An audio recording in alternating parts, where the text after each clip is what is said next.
ঘন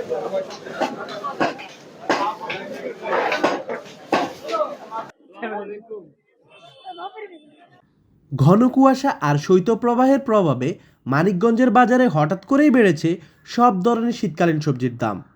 প্রতি কেজি সবজিতে 20 থেকে 30 টাকা পর্যন্ত মূল্য বৃদ্ধিতে বিপাকে পড়েছেন সাধারণ ক্রেতারা।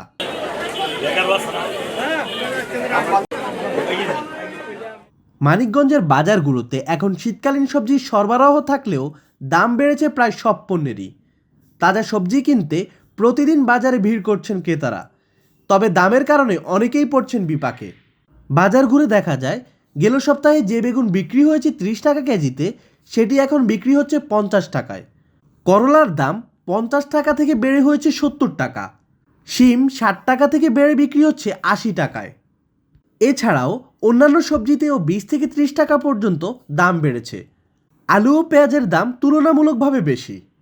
শীতের সবজি কিছুটা সস্তা হয়েছিল, কিন্তু কয়েকদিন ধরে আবারও দাম বেড়েছে। সাধারণ মানুষের জন্য বাজার করা কঠিন হয়ে যাচ্ছে। বাজারে নিয়মিত তদারকি না থাকায় বিক্রেতারা নিজের মতো করে দাম নিচ্ছে। মনিটরিং জোরদার করা দরকার। শীত সবজি মাঝখানে একটু কমেছিল, এখন আবার মনে হয় একটু বাড়ছে। এইসব জিনিস তো নিয়মিতই বাড়ে, কমে তো আসলে না। আমাদের মতো মানুষের জন্য তো কিনে খাওয়া একটু সমস্যাই। আগে কিছুটা দাম কম ছিল, হট করে এখন একটু দামটা একটু ঊর্ধ্বমুখী।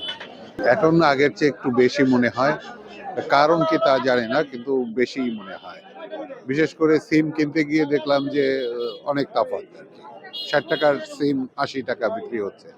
এখন এটা কি এদের কারসাজি কিনা আমি জানি না। শীতের শুরুতে যেটা বাজার দাম কম ছিল, তো সেই অনুযায়ী আমরা কম পাচ্ছি না, একটু বাড়তি দামে কিনতে হচ্ছে। অন্যদিকে বিক্রেতারা বলছেন টানা ঘন কুয়াশা আর শৈত্যপ্রবাহের কারণে মাঠে সবজির উৎপাদন কমে গেছে। চাহিদার তুলনায় সরবরাহ কম থাকায় দাম বাড়ছে। মাঝে সবজি সবকিছুতেই কম ছিল, এখন বর্তমানে এই কুয়াশার কারণে সব সবজির দামে বেশি। পার কেজিতে 5 থেকে 10 টাকা কেজিতে বেশি আসতেছে। বর্তমান কুয়াশার কারণে সবজি ক্ষেত ভাই নষ্ট হয়ে যাইতেছে। কপিটা ভাই গৃহস্থ মনে করি 5টা 6টা পিস বেশি, আমরা 10টা পিস বেশি। এখন বর্তমানে এখন ভাই কপির দাম অনেক বাড়তি, সিমের দাম বাড়তি, বেগুনের দাম বাড়তি, আলুর দাম বাড়তি। কোন সবজিটার দাম কত এখন? সব সবজির দিয়ে আমি বাইরে গেছি। কিছুদিন আগে যে সবজিগুলো 20 থেকে 30 টাকা কেজি ছিল, সেই সবজি ঘন কুয়াশার কারণে ফলন একেবারেই নাই। সব সবজি কেজিতে 20-30 টাকা বাইরে গেছে। আমরা দুই ধরনের বাজারই মনিটরিং করে থাকি। তো অনেক সময় আমরা যেটা দেখি যে খুচরা বাজারের কিছু ব্যবসায়ী আছেন যারা পাইকারি বাজার থেকে বিভিন্ন শাকসবজি ক্রয় করে নিয়ে আসেন, কিন্তু তারা কিন্তু ক্রয় রসিদ সংগ্রহ করেন না।